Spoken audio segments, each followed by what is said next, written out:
nikad nismo svjesni u Zagrebu, pa i u Sisku, gdje se možete baviti sportovima od karlinga do bejsbola, birat nogometni klub u koji se želite upisati, da postoje sredine u kojima klinci, ako nemaju školski sport, nemaju nekakvu sportsku alternativu, nemaju se gdje zapravo baviti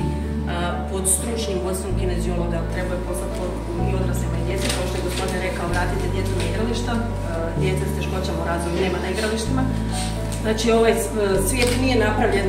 sportski previše za njih, znači počeš od škola, od satova tjelesnog odgoja, do klubova koji dolaze vrbovati djecu za svoje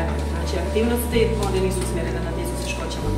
Međutim, evo, mojim tekstom se pokazuje da oni itekako mogu sudjelovati u sportu, postizati izvršne uspjehe, bez obzira koliko to širu javnost zanimalo,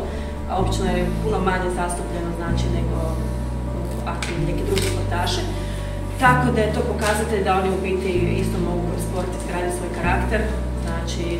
naučiti ove iste stvari, znači gubiti, kako mogu pripadati timu, kako izgubiti neki sram i u biti dati najbolje od sebe i znači izaći odrasti neokrznuti u svijetu u kojem je teško biti drugačiji. Naša dužnost medija je zapravo osvijestiti ne samo djecu, nego i roditelje. Da budem iskren, prije sportske televizije nisam baš govorio za sportne informacije i to, ali kad vam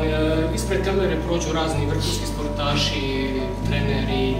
amateri, rekreativci, onda shvatite zapravo čemu sport služi i koliko je zapravo bitan u nečijem životu.